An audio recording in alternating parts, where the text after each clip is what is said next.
नमस्कार, मैं हूं गौरव अग्रवाल। कश्मीर में एक तरफ वो नौजवान हैं कि फौज में भर्ती होने के लिए लाइन लगाकर खड़े हैं, दूसरी तरफ सब्जार जैसे आतंकी हैं जिनके जनाजे में शामिल होने के लिए मूसा जैसे आतंकी आते हैं और शामिल होते हैं और लोग उनको कंधे पर बैठाते हैं। एक तरफ अलगाववादी हैं जो अमन चैन की जगह पाकिस्तान के गुणगान गाते हैं और अब सवाल यह है कि फौज क्या करे। एक तरफ आतंकी गोली बरसाते हैं तो दूसरी तरफ पत्थरबाज फौज के काम में बाधा डालते हैं। लेकिन शायद पहली बार किसी सेनाध्यक्ष ने कहा कि मैं अपने लड़के या जवानों को सिर्फ गोली खाने के लिए नहीं छोड़ सकता। सेना ने कहा कि वो शांति का समर्थन करती है लेकिन अपने जवानों की हिफाजत और आत्मसम्मान उसके लिए सर्वोपरि है। आज हम इसी मुद्दे पर बात करेंगे कि जनरल की इस चेतावनी का आखिर मतलब क्या है, और जब एक सेना अध्यक्ष डर्टी वॉर में, कोट अनकोट डर्टी वॉर में अपने सैनिकों के साथ खड़ा है तो उसमें गलत क्या है। इसी मुद्दे पर मेरे साथ कुछ एक्सपर्ट्स हैं, उनसे हम बात करेंगे। उससे पहले ये रिपोर्ट देखिए।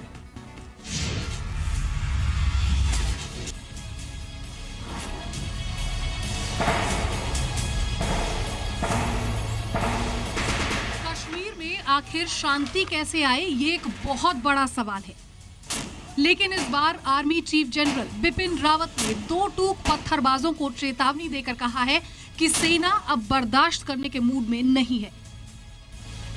जनरल रावत ने एक इंटरव्यू में कहा, मैं चीफ के तौर पर अपने लड़कों से क्या कहूं? क्या मैं उनसे ये कहूं कि मैं उनके शव को अच्छे ताबूत और तिरंगे में लपेटकर पूरे सम्मान के साथ घर पहुंचा दूंगा? मेरा काम ये नहीं, बल्कि वहां लड़ रहे सैनिकों का मनोबल ऊंचा बनाए रखना मेरा फर्ज है। आर्मी चीफ के इस बयान का असर भी दिख रहा है। सेना ने फैसला कर लिया है कि आतंकियों को खत्म करने का एक ही तरीका है, जितने मिले उनको मारते जाओ। 20 मई से अब तक देश के जवानों ने जम्मू कश्मीर के पुंछ, उरी और त्राल में आतंकी एनकाउंटर में 14 आतंकियों का एनकाउंटर किया है। शुक्रवार से शनिवार तक कुल 24 घंटे के भीतर 10 आतंकी मारे जा चुके थे। We are giving them an opportunity, but should they want to continue, then we will continue with relentless operations, maybe with harsher measures, and that is the way it will continue. And anybody who might be surviving today will get into the fold tomorrow. Our idea is not to kill these young boys. Our idea is to bring them into the mainstream. But if they wish to remain in this manner, we will target them with harsher measures.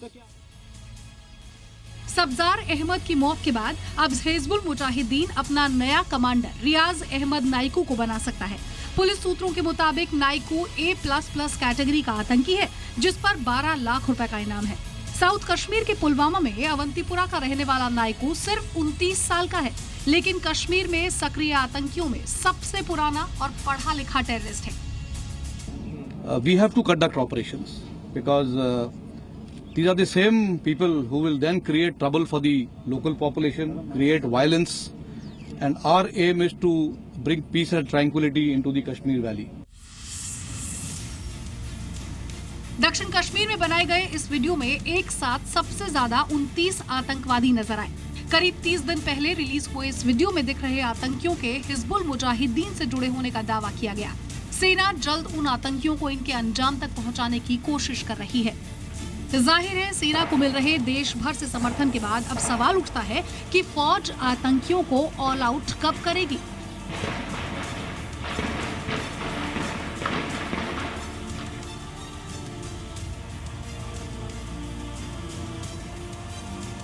Big story big debate का पहला सवाल, क्या कश्मीर में आतंक के अंत की शुरुआत हो गई है? दूसरा सवाल, क्या पत्थरबाजों को मिलेगा करारा सबक?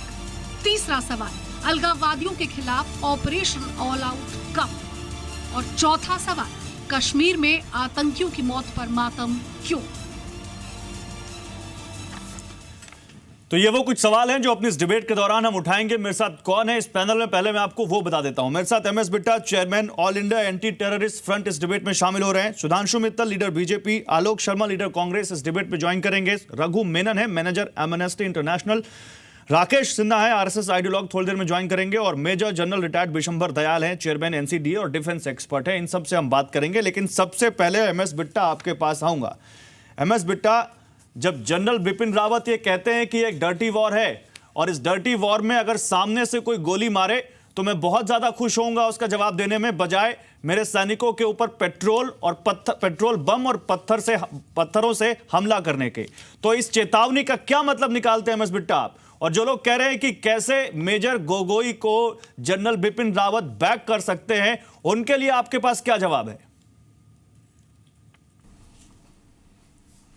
सवाल सबसे बड़ा ये है कि जो जनरल साहब ने, सलूट करता हूं जनरल साहब को, सिर झुकाता हूं कि उस फौज के एक बहादुर ऑफिसर गोगोई को, जिसने कई लोगों की जिंदगियों को बचा दिया, मौत का कफन बांधा, राष्ट्र के लिए, देश के लिए जिंदा वापस आया, कईयों की जिंदगियों को बचा दिया।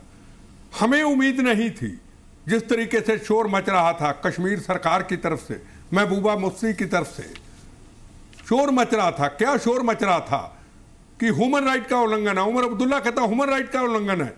क्या जब हमारे जवानों पे पत्थर फेंकते हैं, हमारे जवानों को गोलियां चलाई जाती हैं, क्या वो ह्यूमन राइट में नहीं आते? जो भारत माता की सीमाओं की, भारत माता की आजादी की, पब्लिक की रक्षा करते हैं, उनको सम्मान दिया हिंदुस्तान के उस फौज के जर्नैल ने, और बता दिया आईएसआई को, बता दिया पाकिस्तान की फौज को, बता दिया पत्थरबाजों को, गलतफहमी में मत रहिएगा।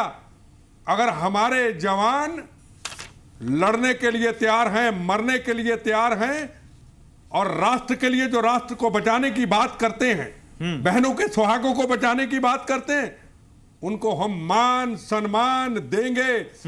पत्थरबाज हमारे जवानों के ऊपर पत्थर फेंके, वो ह्यूमन राइट की उल्लंघना है। हमारे जवान अगर करें तो ह्यूमन राइट की उल्लंघना है, उनके लिए ह्यूमन राइट नहीं है। ये जो जवाब दिया है फौज के जर्नैल ने, ठीक है, मैं समझूंगा एक ऐसा बहादुरी का, ऐसा दलेरी का कदम है। ये राजनीतिक, हम पॉलिटिकल पार्टियों के लोग समझ लें कि फौज के नाम के ऊपर राजनीति नहीं होगी, जवानों के नाम के ऊपर राजनीति नहीं होगी। हमारी अगर आपस में बहस है किसी मुद्दे पे, किसी बड़े हॉल में कर सकते हैं, ठीक है सर, ओके। और बड़े बड़े चैनलों के अंदर जिसको पाकिस्तान, जिसको हमारा दुश्मन, जिसको पत्थरबाज देख रहे हैं, ऐसी बयानबाजी ना हो। ओके ओके, बिट्टा साहब आता हूं आपके पास। मेरे साथ रघु मेनन है, मैनेजर है एमनेस्टी इंटरनेशनल के, उन्हीं से एक रिस्पॉन्ड लेता हूं मैं आपकी बात पर। रघु, आप कैसे देखते हैं जनरल बिपिन रावत की चेतावनी को, और क्या इसमें आपको कुछ गलत दिखाई देता है अगर एक सेना अध्यक्ष अपने मेजर के साथ, अपने सैनिक के साथ खड़ा है उस जगह पर जहां वो ऐसे लोगों से घिरा हुआ है, जहां पर वो कोशिश करता है बजाय उनकी जान जाने के एक ऐसा इनोवेटिव तरीका निकाला जाए जिससे सांप भी मर जाए और लाठी भी ना टूटे? देखिए, एक जनरल रावत के स्टेटमेंट के बारे में तो हम आज क्या बोल सकते हैं। देश में अभिव्यक्ति की आज़ादी है, वो अपने फोर्सेस के बारे में बात कर रहे हैं। एक्चुअली मुद्दा जो है जिससे यहाँ शुरुआत हुई थी, वो मेजर गोगोई और फारूक दार के बीच शुरू हुई थी, जो फारूक दार का टॉर्चर हुआ था। इसका जो वो घटना हुई थी 9 अप्रैल को, उसका एक ही शब्द से आप उसको बयान कर सकते हैं, वो है यातना। उन्हें टॉर्चर किया गया था। इंडिया एक इंटरनेशनल कन्वेंशन का पार्ट है जो टॉर्चर को इलीगल करता है, और हमारे यहाँ भी कानून है। तो हमारा ये मानना है कि जब एक क्रिमिनल इन्वेस्टिगेशन बैठाई गई थी, और पुलिस का ये फर्ज है कि वो क्रिमिनल इन्वेस्टिगेशन करे, क्योंकि यही एक न्याय प्रणाली का एक नियम होता है कि इन्वेस्टिगेशन होती है, प्रोसिक्यूशन होता है, और उसके बाद सबको मौका मिलता है। तो वो खत्म होने से पहले जब एक सस्पेक्टेड ऑफिसर को आपने अवार्ड दिया, वो एक बहुत ही बैड सिग्नल भेजता है कि दो चीजें थी। आप ड्यू प्रोसेस नहीं फॉलो करेंगे। दो चीजें थी, एक इन्वेस्टिगेशन पुलिस की चल रही थी, एक इन्वेस्टिगेशन सेना की चल रही थी। सेना की इन्वेस्टिगेशन में उनको क्लियरेंस मिली, उसके बाद उनको अवार्ड मिला। एक्चुअली और मैं आपसे जो मिलिट्री, मैं मेजर गोगोई से आगे की बात करना चाहता हूं। जनरल बिपिन रावत, मैं आ रहा हूं सुधांशु जी, जनरल बिपिन रावत ने क्या कहा, मैं चीफ के, क्योंकि जनरल बिपिन रावत की बहुत ज्यादा आलोचना हुई जब उन्होंने उनको अवार्ड किया, और वो सेना में लीस्ट सम्मान है जो उन्होंने मेजर गोगोई को दिया है। लेकिन आजकल कई लोग ये कह रहे हैं कि सैनिकों के लिए उससे बड़ा सम्मान कोई है नहीं, क्योंकि जनरल रावत ये कह रहे हैं कि मैं चीफ के तौर पर अपने लड़कों से क्या कहूं, क्या मैं उनसे ये कहूं कि मैं उनके शव को अच्छे ताबूत और तिरंगे में लपेट कर पूरे सम्मान के साथ घर पहुंचा दूंगा? मेरा काम ये नहीं, बल्कि वहां लड़ रहे सैनिकों का मनोबल ऊंचा रखना मेरा फर्ज है। और उस कंडीशन में जब मेजर गोगोई के इस कंडक्ट से ना तो दार साहब की जान गई और ना वहां मौजूद 1000-1200 लोगों की जान गई, तो इसमें गलत क्या दिखता है सर आपको? अगर आई एम क्वाइट सरप्राइज कि आपके चैनल ने फारूक दार का स्टेटमेंट नहीं दिखाया, क्योंकि उनके बयान के हिसाब से उन्हें 5 घंटे जीप से बांधा गया। और अगर आप वो वीडियो देखते हैं, उसमें एक आवाज आती है पीछे से जो चेतावनी दी जाती है कि पत्थरबाजों या जो पत्थर फेंकेगा उनका यही हश्र होगा। अगर ये थ्योरी बढ़ाई जा रही है कि ये ह्यूमन शील्ड के नाते उन्हें उस सिचुएशन से निकालने के लिए बांधा गया था, तो मेरे ख्याल से अगर 5 घंटे की जरूरत क्यों थी, उनको 27 किलोमीटर क्यों घुमाया गया? तो मेरा ये मानना है कि, और जो आपने मिलिट्री इन्वेस्टिगेशन की बात की, जैसे हमने हमारी ऑर्गेनाइजेशन, मानवाधिकार ऑर्गेनाइजेशन, नहीं, आपने एक बात की जो बहुत इंपॉर्टेंट है, और भारत सरकार ने भी ये कहा था कि कुलभूषण जाधव के केस में मिलिट्री इन्वेस्टिगेशंस अलाउड नहीं है, because they are not transparent. यानी कि मिलिट्री इन्वेस्टिगेशन किसी भी नहीं, मैं वो केस के बारे में नहीं कह रहा, मैं वो केस नहीं, मिलिट्री इन्वेस्टिगेशन और मिलिट्री इन्वेस्टिगेशन। मिस्टर दार इज इन एन इंडियन और वो इंडिया में रह रहे हैं। आप कैसे दोनों चीजों को मिला? पास बैठ के ऐसे हवाई के लिए बना रहे हो बकवास। मैं मिलिट्री कोर्ट की बात कर रहा हूं, जो किसी भी न्याय प्रणाली में एक्चुअली अलाउड नहीं है, एक्सेप्टेड नहीं है। भी जुड़ चुके हैं। मिलिट्री कोर्ट से बेटर कहीं जजमेंट नहीं है। सबसे फास्ट जस्टिस है, सबसे ट्रांसपेरेंट जस्टिस है। आप कितनी गलत बात कर रहे हैं मेरे दाहिने हाथ के पास। एक मिनट मैं रघु से ही पूछ लेता हूं। कितने बेशरम लोग हो आप लोग, हमारे पास आके बैठ जाते हैं। एक मिनट सर, एक मिनट रघु वे आउट क्या था? एक मिनट सर, इस डिबेट को मैं ओपन करने वाला हूं तुरंत। मैं सबको बोलने का मौका दूंगा। रघु आप बताइए, उस वक्त मेजर गोगोई की जगह आप होते तो क्या करते? क्या आप वहां फायर कर देते? देखिए, ये कोई नहीं कहता कि लॉ एनफोर्समेंट हो चाहे वो फौज में जो काम करते हैं उनका काम आसान है, लेकिन जो फौज और नॉन स्टेट एक्टर्स के बीच में ये डिफरेंस है कि फौज ने कॉन्स्टिट्यूशन को प्रोटेक्ट करने की बात की है, और जो फौज के लीडर्स भी यही कहते हैं कि जो काम हो वो कानून के 1200 लोगों की जान बचाई गई, ये आपको सही नहीं दिखता? टॉर्चर हुआ तो उसका इन्वेस्टिगेशन होने दीजिए। इन्वेस्टिगेशन हो रहा है, पुलिस कर रही है। अगर विशंबर दयाल, देखिए ये हवाई किले बना रहे, एक छोटी सी बात समझनी चाहिए। इनको एक आदमी को जिसको थोड़ी देर के लिए जीप पे बिठा दिया, बांध दिया, ये कह रहे हैं टॉर्चर हुआ। ऐसा उसके साथ कोई मारपीट नहीं हुई है, ऐसा उसके साथ कोई दुर्व्यवहार नहीं किया किसी ने। सिर्फ उस सिचुएशन को डील करने के लिए एक यंग ऑफिसर ने एक अपनी सूझबूझ से उसको जीप पर बांध दिया। बिल्कुल सबने देखा, बांधा साहब। और अगर आप इनसे मैं पूछूं, अगर वहां पे जो इलेक्शन बूथ पे जो सिविलियंस थे, जो ऑफिशियल ड्यूटी पे थे, अगर ये मॉब उनको जला देता तो उनके ह्यूमन राइट्स, उनके परिवारों का क्या हाल, उनके पीछे क्या होता, ये कभी नहीं सोचते। इनको एक मुद्दा सा मिल रखा है साहब, उसके साथ कोई दुर्व्यवहार किया हो फौज ने। और जहां तक उसके बाद है, मैं समझता हूं अगर मेजर गोगोई ने ये उसके बाद किसी ने बोला भी है तो कोई गलत नहीं किया। हम एक मैसेज देना चाहते हैं, एक मैसेज देना चाहते हैं, जो इस किस्म की कार्रवाई करेगा, जो हमारे वहां पे लीगल प्रोसेस से जो हमारी एजेंसीज काम कर रही हैं, चाहे इलेक्शन कमीशन के लोग हों, चाहे वहां पे सिविल एडमिनिस्ट्रेशन हो, चाहे हमारी पुलिस हो, अगर उसके रास्ते में कोई बाधा डालेगा और अगर हमारी सिक्योरिटी फोर्सेस को, सीआरपीएफ को या आर्मी को वहां पे उस टाइम पे बुलाया जाएगा तो वो सख्त से सख्त कार्रवाई करेगी, मिलिटेंट्स को एलिमिनेट करेगी, और जो उनको बढ़ावा देते हैं उनके साथ सख्ती से। ओके सुधांशु जी मैं आता हूं एक मिनट में। मेरे साथ आलोक शर्मा भी जुड़ चुके हैं। आप दोनों ही यहां पे पॉलिटिकल पार्टीज से हैं। इससे पहले कि मैं पॉलिटिकल पार्टीज के लिए फ्लोर ओपन करूं, मैं एक न्यूट्रल व्यू और एक व्यू लेना चाहता हूं राकेश सिन्हा का। राकेश सिन्हा, जनरल बिपिन रावत एक लीडर हैं, और लीडर का क्या धर्म होता है कि वो अपनी टीम के साथ खड़ा हो, गलत और सही कुछ भी हो। लेकिन यहां पर तो मेजर गोगोई ने वो काम किया है जहां पर उन्होंने इतने सारे लोगों की जान बचाई है। रघु मेमन और एमनेस्टी इंटरनेशनल कहते हैं कि यहां पर ह्यूमन राइट्स का वायलेशन हुआ है, और बजाय मिस्टर रावत के उनको बैक करने के वहां पर एक इंक्वायरी चल रही है, उसका वेट करना चाहिए और सेना को उनको अवॉर्ड नहीं करना चाहिए। क्या आप मानते हैं इसको सही? देखिए, एमनेस्टी इंटरनेशनल जो अपनी स्थापना काल में था वो आज नहीं है, क्योंकि बलूचिस्तान में जो हत्याएं और बलात्कार की घटनाएं होती हैं, बांग्लादेश में हिंदुओं की संख्या 23% से घटकर 6% हो गए, जो मास जिनोसाइड हुआ है। पाकिस्तान में जो हिंदू और ईसाइयों को 1% से नीचे ले आया गया है, वह एमनेस्टी इंटरनेशनल की एक प्रेस रिलीज का हिस्सा बनता है, इन्वेस्टिगेशन का हिस्सा नहीं बनता है। लेकिन कश्मीर इनके लिए एक प्रयोगशाला है। अब मैं एमनेस्टी इंटरनेशनल में बहुत वक्त जाया नहीं करना चाहता हूँ। एक मैं महत्वपूर्ण बात का गौरव जी बताना चाहता हूं कि 80 के दशक से लगातार भारत की आर्मी पर एमनेस्टी इंटरनेशनल तथाकथित मानवाधिकार संगठन का हमला हो रहा है। उसका मैं एक उदाहरण देता हूं कि पीयूसीएल ने 80 के दशक में बारामूला में एक वृद्ध महिला के साथ रेप की घटना का एक गलत रिपोर्ट जारी किया।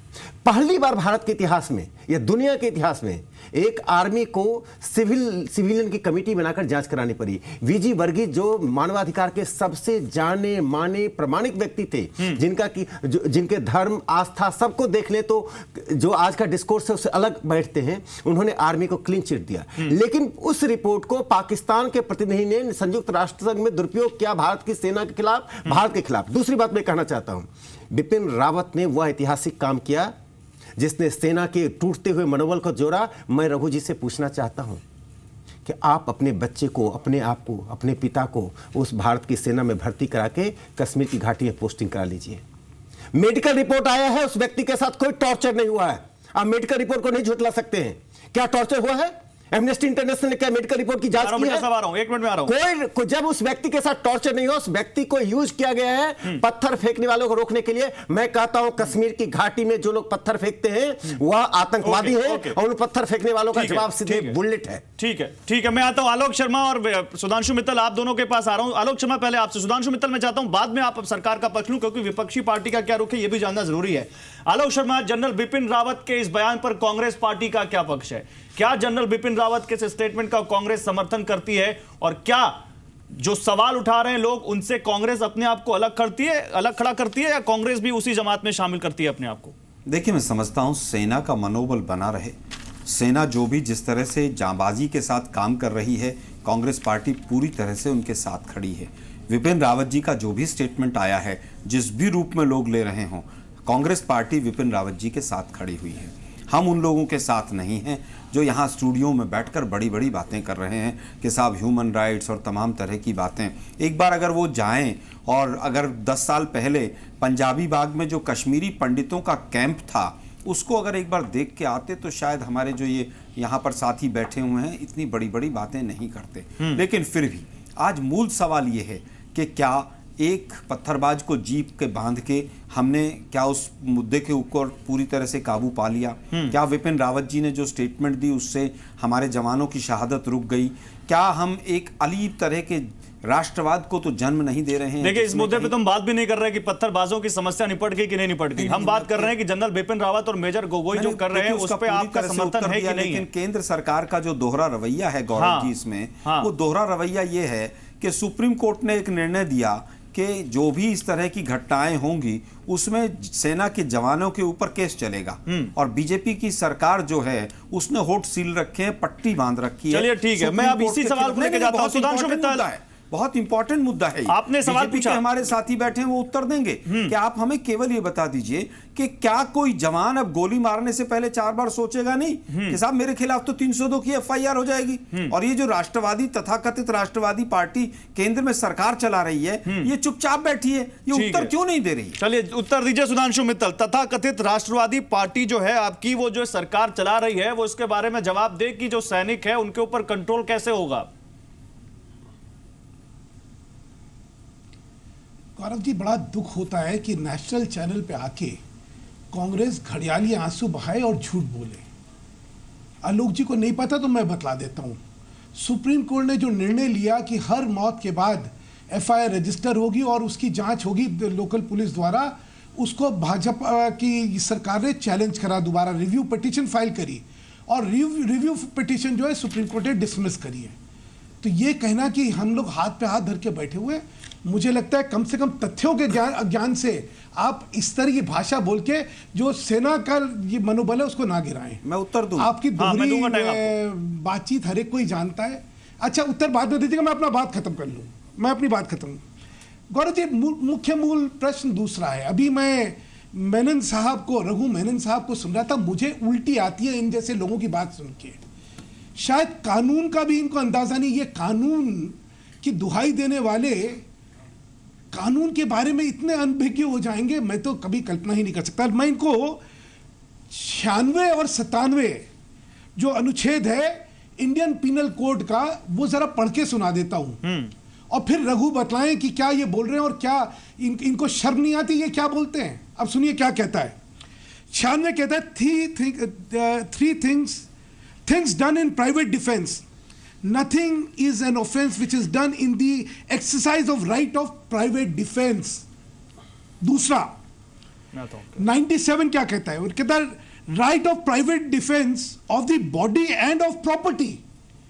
Every person has a right subjected to the restrictions contained in section 99 to defend first his own body and the body of any other person against any offense affecting the human body.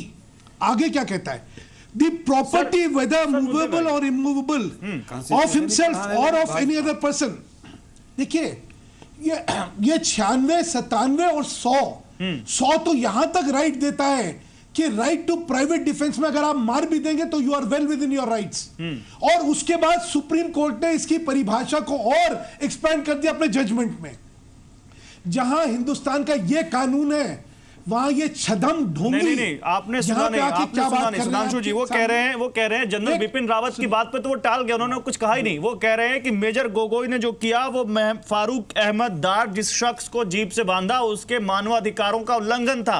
यातना कहा उन्होंने कहा 6 घंटे क्यों रखा आपने, थोड़ी देर jeep पे बांधा उसके बाद घर भेज देते, घर जीप उसको बैठा के क्यों रखा थाने में आपने उसको। मैंने गौरव जी मैंने यही बताया कि 96 और 97 और 100 पढ़ने के बाद भी अनपढ़ों की तरह कोई बात कर ले तो मैं कुछ नहीं कह सकता। मैंने तो बताया कि किस कानून के तहत में उसने अपने हक का इस्तेमाल करा, ये मुझे बता दे किस कानून के तहत में उल्लंघन हुआ था। Human rights. ये तो भाई ये एमनेस्टी इंटरनेशनल चला रहे हैं, ये तो कौन सा ह्यूमन राइट, कौन से तहत, कौन से अनुच्छेद में है? मुझे इनसे से जवाब लेते हैं कौन सा अनुच्छेद में डिफेंस में जब एक आदमी ये काम करता है कानून के तहत वो ये बात कर रहे हैं उन्हीं से पूछते हैं। रघु बताइए। मैं 2-3 चीजें बोलना चाहूंगा। एक ये कि अगर ये सज्जन जाने माने जनरल्स की बात सुने, चाहे वो लेफ्टिनेंट जनरल हुड्डा हो चाहे लेफ्टिनेंट जनरल पनाग हो, उन्होंने कहा है ये काफी गलत मैसेज किया गया है। सेकेंडली अगर ये ह्यूमन शील्ड की बात करते हैं, ये जिनीवा कन्वेंशन पढ़ सकते हैं, चौथा कन्वेंशन है जिसके हम भी सिग्नेटरीज हैं इंटरनेशनल ह्यूमैनिटेरियन लॉ पे, जो हर फोर्सेस पे लागू होता है। सिन्हा जी ने एक बात कही जो काफी मिसलीडिंग थी, क्योंकि सिन्हा जी ने कुनन पोशपुरा की बात की जिसमें बीजी वर्गीस जी ने कमीशन हेड किया था। अगर ये कोई कानूनी कमीशन नहीं था, ये प्रेस क्लब या प्रेस कमीशन का ग्रुप था। अगर प्रेस कमीशंस यहां जाके इन्वेस्टिगेट करने लगेंगे फिर तो हमें न्याय प्रणाली की जरूरत ही नहीं है, कोर्ट्स बंद कर देते हैं, फिर हम तो सिर्फ जर्नलिस्ट को भेजेंगे इन्वेस्टिगेट करने के लिए। हम क्या बात कर रहे हैं? इंडिपेंडेंट इन्वेस्टिगेशन जो एक सिविलियन कोर्ट में होता है। Civilian courts are the most important things in any democracy. अगर हम ये भी नहीं मान सकते हैं तो, और अगर आप IGP Jammu and Kashmir police के आईजीपी का बयान देखें, वो कह रहे हैं कि इन्वेस्टिगेशन चल रही है। हम कैसे बैठ गए यहां बताने के लिए उन्होंने कुछ किया नहीं किया है? इन्वेस्टिगेशन होनी चाहिए और यही एक न्याय प्रणाली की बात कर रहे हैं मिस्टर मेनन, जिन्होंने गौरव जी मुझे इस बात का दुख हुआ कि वीजी वर्गीज को इस तरह वीजी वर्गीज अब नहीं रहे, वीजी वर्गीज नहीं रहे। देश के किसी व्यक्ति ने आज तक उनकी इंटीग्रिटी पर सवाल नहीं खड़ा किया, किस बिहाफ से थे यह महत्वपूर्ण नहीं है। वीजी वर्गीज एक नाम बहुत महत्वपूर्ण है। मुझे आप रघु जी बता दीजिए कि कश्मीर पर जो ट्रुथ करके आपने एक डॉक्यूमेंट पब्लिश किया उसमें कौन से चार्जेस थे? 4 नाम बता दीजिए। एक मैं एमनेस्टी इंटरनेशनल के प्रतिनिधि सवाल करना चाहता हूं।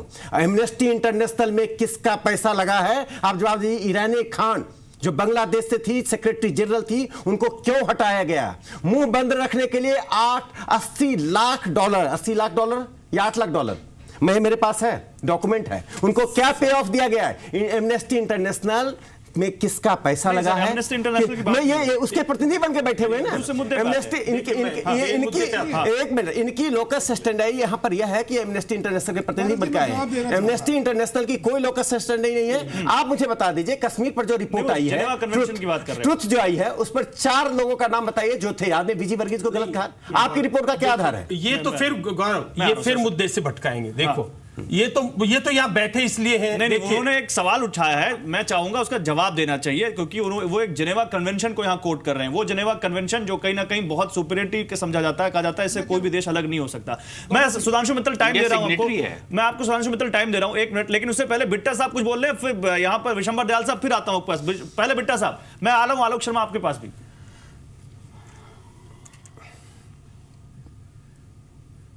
साहब, हमने पंजाब के अंदर आतंकवाद को बहुत अच्छी तरह झेला है।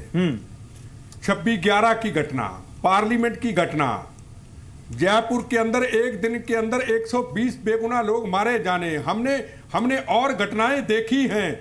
सवाल सबसे बड़ा ये है, रघु जी क्या या इनकी कोई ऑर्गेनाइजेशन क्या, जो शहीद हो गए, जो बेगुनाह लोग मारे गए, बहनों के सुहाग उजड़ गए, क्या ह्यूमन राइट वाले उनके घर में गए हैं? क्या उनको पूछा है? क्या आपके साथ ज्यादती हुई है? ये बात करते हैं गोगोई की, बात करते हैं पत्थरबाजों की, जिनको ISI फंडिंग देती है। अभी निचोड़ सामने आ जाएगा। सरकार का स्टैंड देखिए, ये जबरदस्त स्टैंड है। इनको लाए, यहाँ पे इनकी NIA में पेशी होगी, ये बताएंगे इनके पीछे कौन था, कहां से हवाला का पैसा आता था।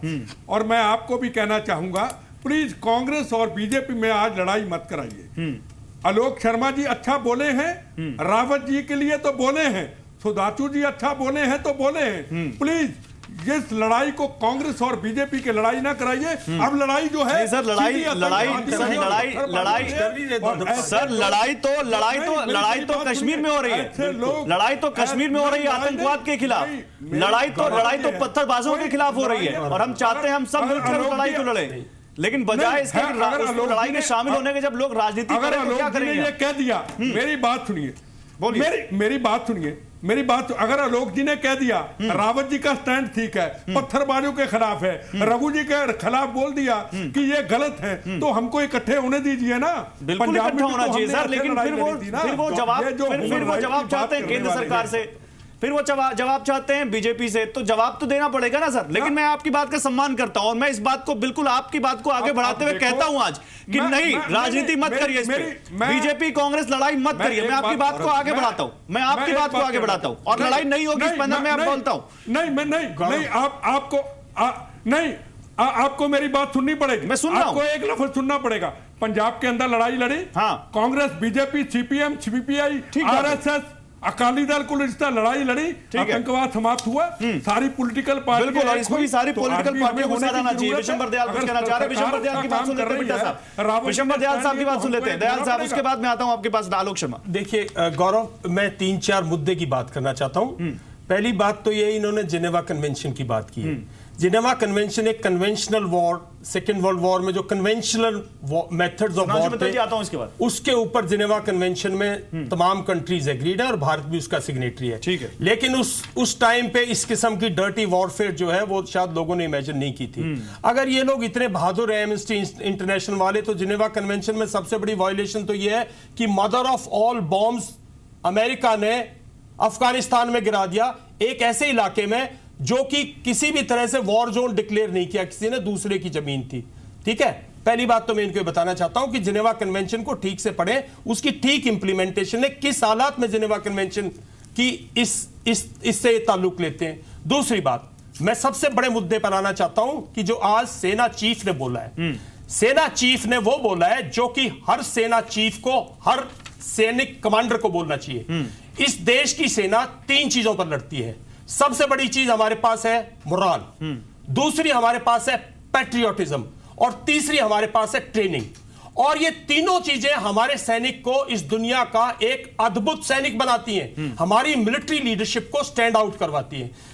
आज जो रावत साहब ने बोला है वो बिल्कुल ठीक बोला है, ठीक नपे तुले शब्दों में बोला है, और उसका एक ठीक जवाब दिया इनको कि जो भी यंग ऑफिसर सर्कमस्टांसेस के अंदर जो डिसीजन लेगा अपनी सूझबूझ से, सेना, पूरी सेना, पूरा देश में समझता हूं उसके साथ खड़ा स्टेटमेंट। ठीक बात है, ओके। तीसरी बात मैं बताना चाहता हूं इनको, जहां तक पॉलिटिकल पार्टीज की और इनकी बात है, सबसे बड़े दुख की बात यह है कि आपने बताया कि मूसा जो था वो आज कल जो उस प्रोसेशन में था, जो अबू जरार के प्रोसेशन में था, मैं यहाँ पे सब्जार के सब्जार उसका अलायंस अब्बू जरा वो एक ही अलायंस उसके 2-3 नाम है।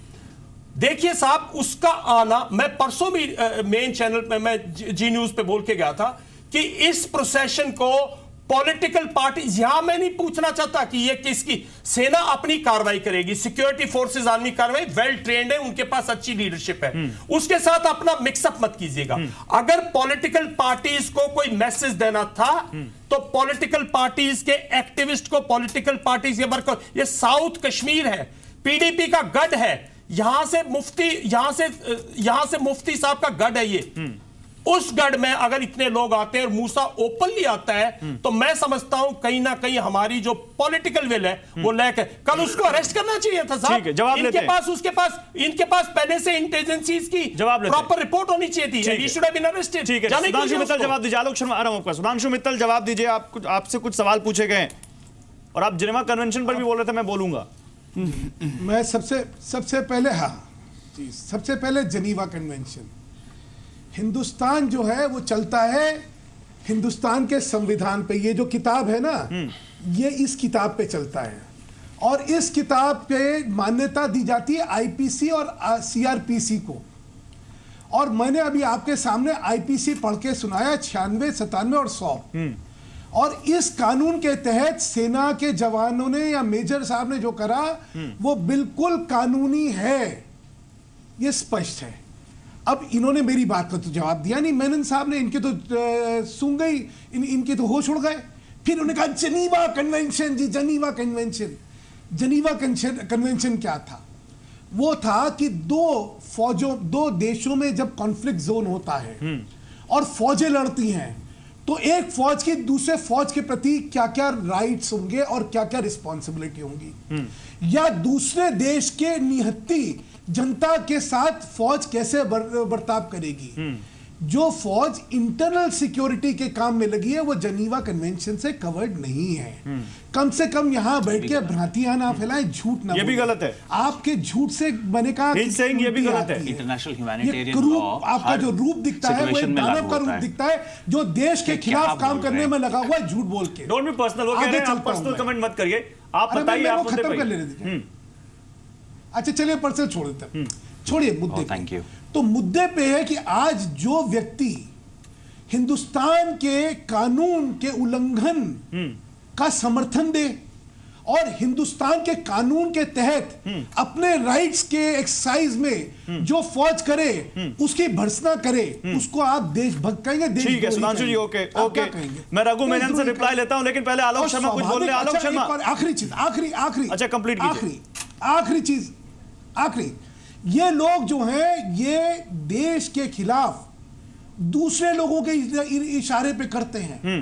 ये बाहर से फंडिंग आती है, जो एजेंसियां हैं उनके जो है उनके इशारे पे ये देश की, तो आप रोकिए ना सर, आपको किसने रोका हुआ है? सरकार आपकी है, खिलाफ सारी कानून आपको, कानून का राज आपको स्थापित करना है देश में, राजनीति आप रोकिए। हमारे पास तो एफसीआरए भी नहीं है, मैं बात खत्म कर लूं सर, कंप्लीट कीजिए। सुनिए ना सर, जल्दी कंप्लीट। सारी राजनीति को एक साथ, सारी राजनीति को इसमें एक साथ हो जाना चाहिए और ऐसे देशद्रोही तत्वों को जनता के सामने बेनकाब करना चाहिए और इन लोगों की चलती हुई दुकानों को बंद कर देना चाहिए। ठीक है, ओके। कांग्रेस साथ में है, इसके बीजेपी आह्वान कर रही है सारी पॉलिटिकल पार्टियों को साथ आना चाहिए। आ रहे हैं साथ आलोक शर्मा?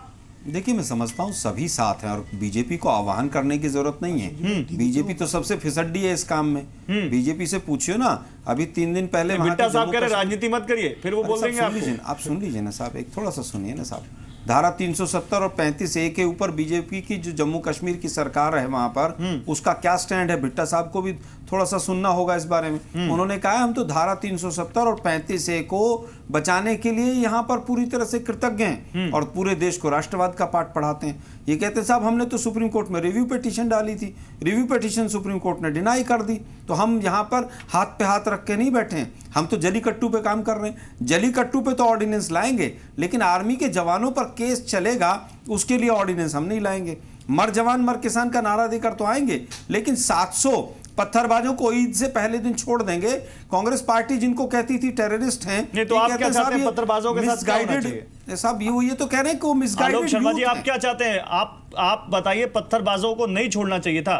मैं समझता हूं पत्थरबाज जो ईद से पहले 700 पत्थरबाज छोड़े, जो पूरी वाहवाही लूटने के लिए वहां पर मुफ्ती साहिबा ने किया, क्योंकि उन्होंने अलगाववादियों से वायदा किया था चुनाव से पहले कि हम आएंगे तो इन पत्थरबाजों को छोड़ेंगे, उन्होंने अपना वायदा पूरा किया। तब तो सर एक तरफ रहिए, सर एक तरफ रहिए। एक मिनट, जब जनरल बिपिन रावत कहते हैं कि पत्थरबाज अगर सेना के ऑपरेशन में दिक्कत पैदा करेगा तो गोली खाएगा, तो कांग्रेस अपोज करती है। किसने कहा? अगर सरकार, किसी ने अपोज नहीं किया सर, बिल्कुल किया। आर्मी चीफ ने उस समय बिल्कुल किया। अरे सब एक मिनट, आर्मी चीफ को भी थोड़ा शब्दों पे संयम, गोली खाने वाली बात और वो उससे क्या जम्मू कश्मीर की समस्या? आर्मी चीफ सैनिक को मरने दे सर, केवल अगर बुलेट सैनिक को मरने दे, पत्थरबाज ऑपरेशन में दिक्कत पैदा कर रहा है, मरने दे। कौन कह रहा है? आप कह रहे हैं। क्या जनता को, मैंने नहीं कहा है, क्या केवल वहां जनता को गोली मारकर कश्मीर समस्या का समाधान हो जाएगा?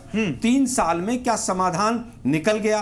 क्या 3 साल में समस्या कम हुई या ज्यादा हुई? शांति से सोचने का विषय है। केवल ये कह देना कि साहब उसने ये बोल दिया, कांग्रेस के उस लीडर ने ऐसा बोल दिया, अरे भाई अब तो 56 इंच की सरकार है वहां पर, 56 इंच का सीना सरकार चला रहा है, मुझे तो चला रही। सर मुझे तो बड़ी अच्छी बात लग रही है कि आप कह रहे हैं कि कांग्रेस के लीडर ने वो बोल दिया, कांग्रेस के लीडर ने वो बोल दिया, क्योंकि हर चौथे दिन कांग्रेस का कोई लीडर बोलता है, आपको बोलना पड़ता है कि हम उनसे अलग रखते हैं। राकेश सिन्हा, आलोक जी सुन लीजिए, आलोक जी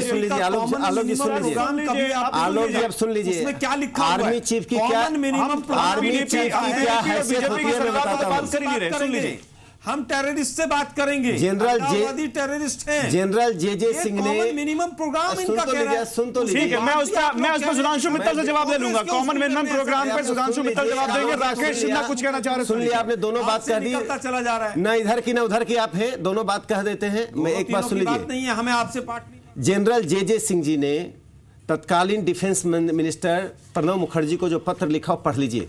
जब उनसे पूछा गया कि आर्मी में कितने मुस्लिम हैं, कितने हिंदू हैं, संख्या बताइए, जनरल जे सिंह ने कहा हमारी आर्मी की एक ही धर्म है, वह है देशभक्ति, हम ये संख्या नहीं बताएंगे। केंद्र सरकार नाक रगड़ती रह गई, जनरल जे सिंह ने जवाब नहीं दिया। ये आर्मी चीफ की हैसियत होती है। केंद्र सरकार के सच्चर कमेटी के सामने सारे रेगुलेशंस को, सारे पत्रों को कूड़ेदान में फेंक दिया आर्मी चीफ ने, और केंद्र सरकार कुछ नहीं कर पाई। ये आर्मी चीफ की हैसियत है, आप सुन लीजिए। और जनरल रावत ने जो कहा वह आर्मी के मनोबल को ही नहीं बढ़ा रही है। मैं एमनेस्टी इंटरनेशनल के प्रतिनिधि से सवाल पूछना चाहता हूं, पत्थरबाजों को आप क्या मानते हैं? आप ये मानते हैं कि कश्मीर भारत का अभिन्न हिस्सा है? आप स्टेटमेंट दीजिए, आप मानते हैं या यह मानते हैं जो अल जजीरा टेलीविजन मानता है कि कश्मीर भारत अधिकृत है? आप बताइए, आज देश की जनता को बताइए कि आपकी संस्था क्या मानते हैं कश्मीर को, फिर हम आपसे बहस करने के लिए तैयार होंगे। हाँ, आपसे मैंने पूछा। देखिए, ये एक राजनीतिक मामला है और इसका राजनीतिक हल होना चाहिए। नहीं, मैंने सीधा सवाल पूछा। अरे आप क्या राजनीतिक राष्ट्रीय चैनल बैठकर आप बहुत ज्यादा बढ़ाने को, मैंने एक सवाल पूछा कि अरे क्यों नहीं बात करेंगे? आपको जवाब दे, अरे आप जवाब दीजिए, कश्मीर भारत का अभिन्न हिस्सा है कि नहीं? आप जवाब दीजिए। आप देश की जनता को भड़काना चाहते हैं, कन्वेंशन कोड करना चाहते हैं, आप भारत के नागरिक होकर क्या धोखा दे रहे थे? आराम से उनकी बात होने की वजह से जवाब दीजिए। मेरे को ये अभिव्यक्ति की आजादी मिलती है कि मैं यहाँ पे आया हूं और मैं मानवाधिकार के मुद्दों के बारे में बात करता हूं। ठीक है, आप जिन मामलों की बात कर रहे हैं उसमें राजनीतिक मामले भी हैं। राजनीतिक मामलों का जो हल है वो राजनीतिक किस्म से होता है। हम चाहे किसी भी जगह पे काम करें, आपने बलूचिस्तान की बात की, आपने अफगानिस्तान की बात की, आपने अमेरिका की बात की, हम ग्वांतानामो बे के बारे में बात करते हैं, हम पाकिस्तान के बारे में बात करते हैं, बांग्लादेश के बारे में बात करते हैं। मानवाधिकार हर परिस्थिति में होता है, चाहे वो कोई भी पॉलिटिकल सिचुएशन हो। हमारा कोई पॉलिटिकल व्यू ही नहीं है, हमारा कोई पॉलिटिकल व्यू ही नहीं है इन चीजों पे, क्योंकि हम मानवाधिकार की बात करते हैं। अगर आप, एक सवाल पूछ रहा हूं, मैं यहाँ पे एक ऑर्गेनाइजेशन के लिए आया हूं और ऑर्गेनाइजेशन का काम जो है, हमें जो ठीक है, पर्सनल हो रहे हैं। ठीक है, रघु एक पोजीशन तो क्लियर करनी पड़ती है। मैं मानता हूं कश्मीर भारत का हिस्सा है। एमनेस्टी इंटरनेशनल की क्या पोजीशन है? एमनेस्टी इंटरनेशनल की पॉलिटिकल कोई पोजीशन ही नहीं है, बिकॉज हम हर सिचुएशंस में काम करते हैं। जो सिचुएशन है, जब भारत ने बोला, जब भारत सरकार ने इतने सालों से बोल रहे हैं कि जो भी जो कश्मीर पॉलिटिकल सिचुएशन है, वो एक मेरी बात तो खत्म करनी चाहिए, बायलैटरल मुद्दा है इंडिया और पाकिस्तान के बीच। एक मिनट, ये एक पॉलिटिकल सिचुएशन है। मैं एक सवाल पूछ सकता रघु आपसे? रघु, अभी आपने कहा कि मैं भारत का नागरिक हूं जी, भारत के नागरिक होने के नाते मुझे यह अधिकार दिया गया है कि मेरी अभिव्यक्ति की स्वतंत्रता है जी। तो भारत के नागरिक होने के प्रति आपके कुछ दायित्व हैं कि नहीं है?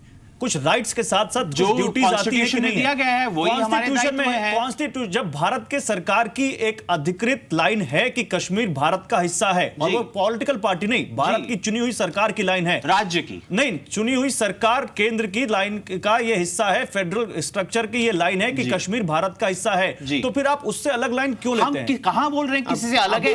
हमने पॉलिटिकल सिचुएशन की बात की, हम हर सिचुएशन में मानवाधिकार की बात करते हैं, क्योंकि जो पॉलिटिकल सिचुएशन ये बात बदलने का एक लाइन आप बोल दीजिए, मैं आपसे हाथ जोड़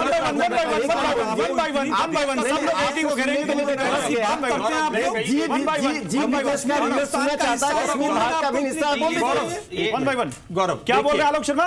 मैं पूछ रहा हूं रघु साहब को, क्या आपको जम्मू कश्मीर हिंदुस्तान का एक हिस्सा है बोलने में इतनी दिक्कत हो रही है? हमें क्यों दिक्कत होगी? हमारे मानने से क्या होता है? मैं तो एक इंडियन नहीं होगा, नहीं मेरे नहीं कह रहे आपके मानने से। अगर आप मुझसे पूछ रहे हैं कि एज एन इंडियन नेशनल बोलने में भी दिक्कत है, एज एन इंडियन नेशनल मेरी कोई अलग राय है ही नहीं, क्योंकि जो पॉलिटिकल मैप है तो इसमें हमारी राय का क्या? अच्छा ठीक है, चलिए सवाल ही नहीं है, ये बोल नहीं सर, एक मिनट चलिए रघु, अब पत्थरबाजों पर मिलाएंगे। पत्थरबाजों के ऊपर आपकी क्या राय है? पत्थरबाजों के खिलाफ एक्शन होना चाहिए कि नहीं होना चाहिए? और जब सेना आतंकवादियों के खिलाफ ऑपरेशन करती है तो उनके बीच में जो दिक्कत पैदा करते हैं, क्या उनके खिलाफ एक्शन लेना चाहिए कि नहीं लेना चाहिए? जी, हमारा ये मानना है कि किसी भी सिचुएशन में जो अगर कोई वायलेंस का इस्तेमाल करता है तो जो वहाँ के लॉ इन्फोर्समेंट एजेंसीज होती हैं, चाहे पुलिस हो चाहे आर्मी हो, उनका एक दायित्व है कि वो कम से कम बल प्रयोग करते हुए और कानून के दायरे के अंतर्गत उसका सिचुएशन में हल करें। और ये अगर लोग वायलेंस यूज करते हैं तो वो वायलेंस तो सिक्योरिटी फोर्सेस के पास भी क्या बोलते हैं अधिकार है वायलेंस यूज करने का। और अगर आप पत्थरबाजों की बात करते हैं, अगर आप पत्थरबाजों की बात करते हैं, आपको ये कंपेयर करना चाहिए कि भारत के बाकी इलाकों में भी ऐसे सिचुएशंस हुए हैं जहां पत्थर फेंके गए हैं। भारत के और इलाकों में आजादी के नारे नहीं लगते, लेकिन नहीं हम वायलेंस की बात कर रहे हैं। और वहां पे भारत के और इलाकों में आर्मी वहां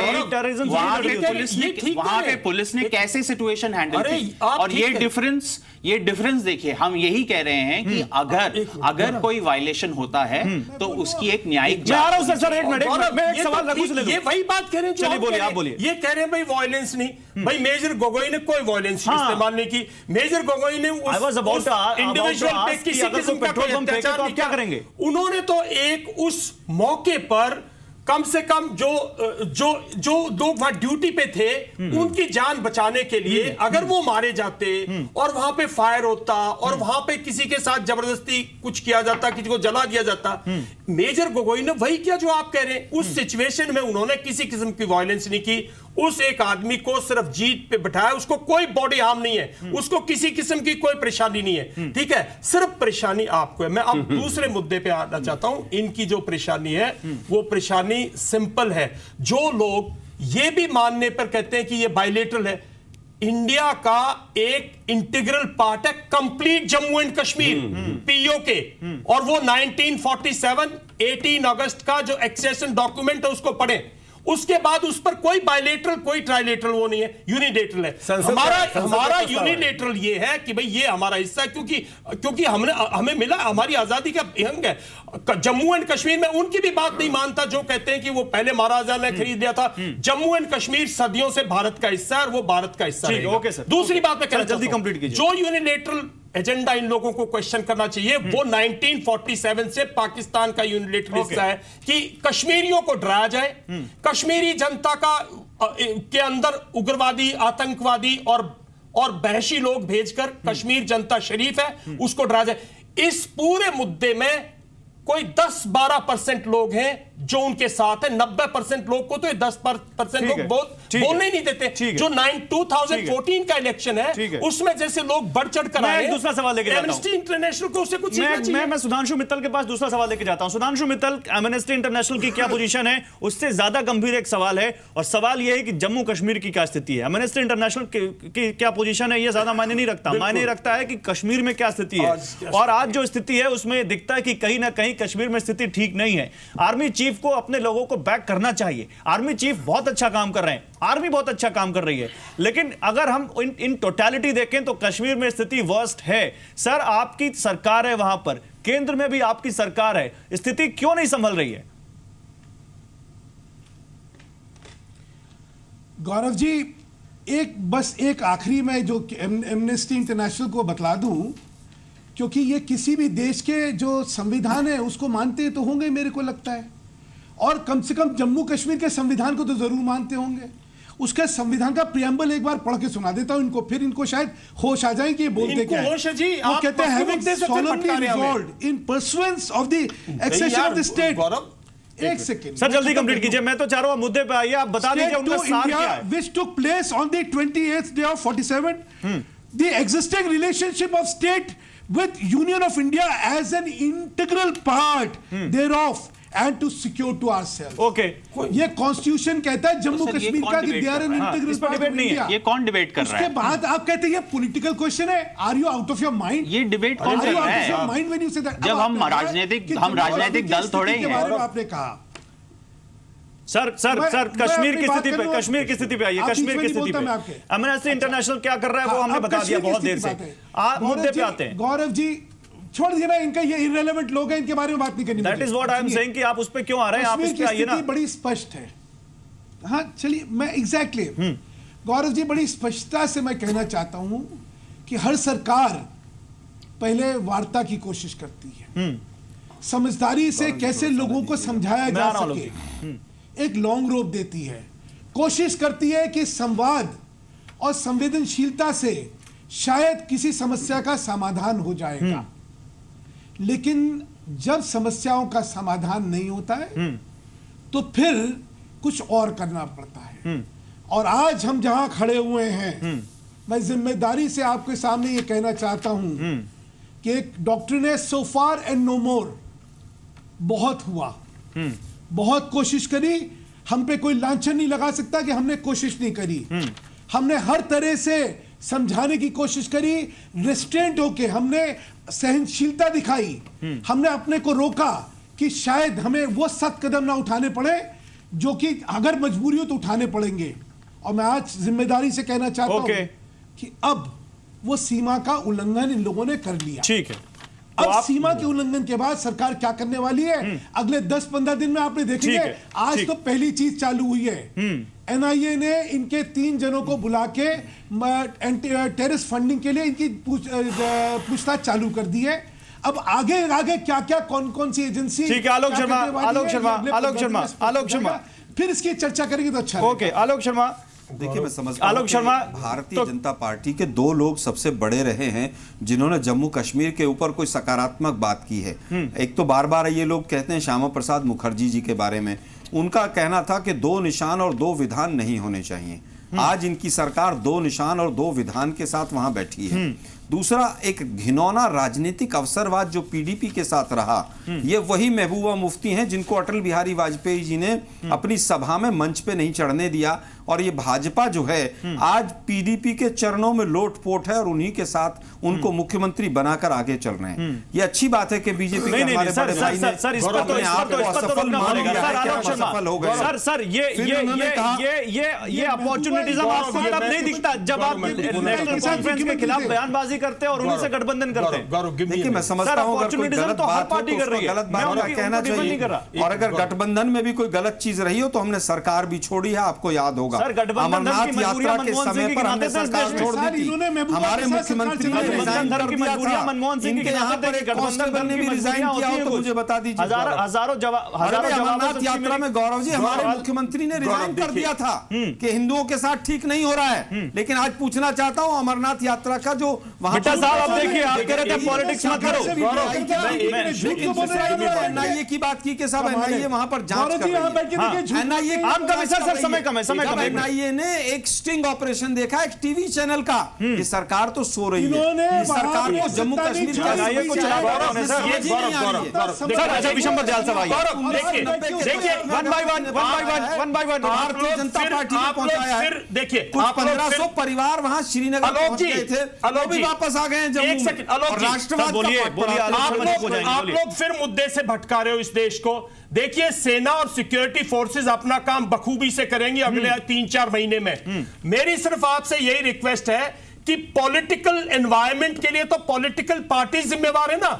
लोगों के अंदर अगर जो आज आईएसआई की स्कीम है वो तो यही है कि 1-2 टेररिस्ट मारो और 50 लोगों को उसके काफिले में लाओ और जनता के अंदर अराजकता फैला दो।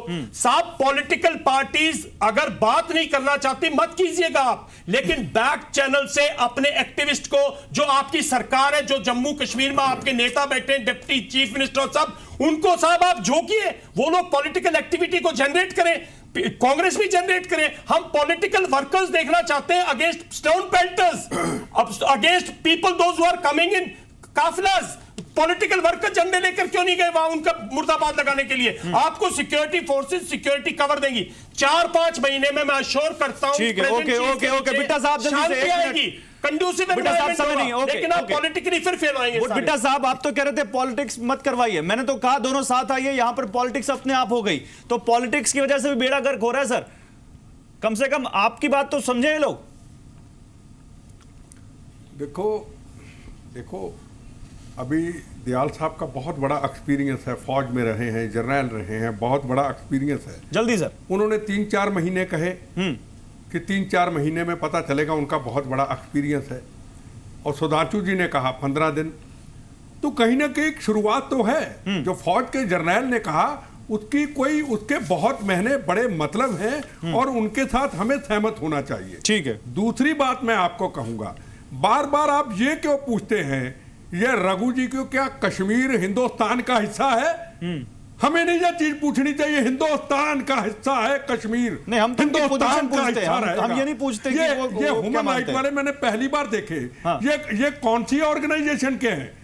ये गवर्नमेंट के हैं क्या? ह्यूमन राइट तो जगह जगह में लोगों ने बना रखी है, कहीं भी आके खड़े हो जाते हैं। अगर ये किसी शहीद परिवार के घर में गए हैं तो मैं इनके आगे सिर झुकाऊंगा। अगर ये आतंकवादियों के लिए, पत्थरबाजों के लिए खड़े होते हैं, हमारे जवानों के खिलाफ खड़े होते हैं, मेजर गोगोई के खिलाफ खड़े होते हैं, तो ये कौन सा ह्यूमन राइट है? मुझे ये बताया जाए। ठीक है, okay sir, okay supreme court ने टर्न डाउन कर दिया, अब क्या करेगी सरकार? आपको जल्दी मिलेगा।